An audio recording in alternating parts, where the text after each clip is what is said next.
بسم الله الرحمن الرحیم. د حسن انتها د مین زور د محمد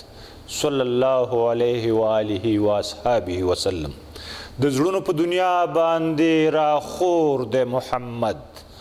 صادق دا مقام د بل انسان په نصیب چرتا ته ګوره لور په لور او کور په کور د محمد. ګرانو مینوالو، زه مننه کوم د ښاغلي عزیز الرحمن عزیز صاحب، د ښاغلي ارشاد علي دراني او زموږ د سیال کشر کیمرمین ښاغلي حسن سید، د هغوی په مرسته او تعاون باندې موږ نن د یو مبارک کار ابتدا کوو. دا چینل ستاسو دپاره دی، ستاسو دی، او په دې چینل کې به انشاءالله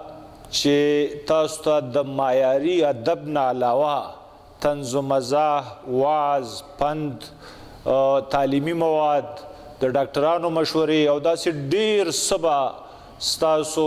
سماعت او ستاسو بصارت ته ښکلا بخي. زه هیله لرم چې تاسو ټول به دا چینل سبسکرایب کوئ، دا به تاسو خوښ کوئ، او په دې کې به انشاءالله ما د معیاري ادب خبره ځکه وکړه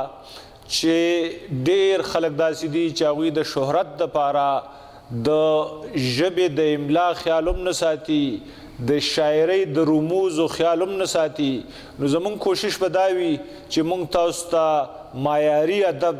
په صحیح طریقه باندې در ورسو، او هغه ادب چې کوم دی نو هغه زموږ او ستاسو په شریکه باندې دا فرض جوړیږي چې موږ د هغې روزنه، د هغې ساتنه، د هغې پالنه، د خپلې ژبې روزنه، د خپلې ژبې ساتنه، د خپلې ژبې پالنه دا موږ او تاسو په شریکه وکړو، او انشاءالله همدغسې به کیږي. زه ستاسو ډیره مننه کوم، او تاسو ته به وخت په وخت زموږ د دې چینل نه د شاعرۍ سره سره چې کوم تاسو ته ما یاد کړه د هغې نه علاوه څه اپډیټس هم وخت په وخت باندې تاسو ته در رسي. او دا زما هیله ده چې څنګه عزیز الرحمن عزیز صاحب ووی چې زما وس دا دی، زما کوشش دا دی، تر خپله وسه زه دا کوشش کوم چې زه په شاعرۍ کې هغه څه راولم چې په هغې کې یو پیغام وي. دا ضروري خبره نه ده چې صرف شاعري د مقصدیت دپاره وي، شاعرۍ کې رومان هم وي، شاعرۍ کې مقصدیت هم وي، شاعرۍ کې نور هم ډېر رنګونه وي چې د هغې د تفصیل دا وخت نه دی. خو زه ستاسو د ټولو ته د مینې او د محبت، د اخوت، د ورورولۍ او د امن پیرزوینې وړاندې کومه، چېرته هم چې الله هم ښاد او آباد، کامران او بریالي لره.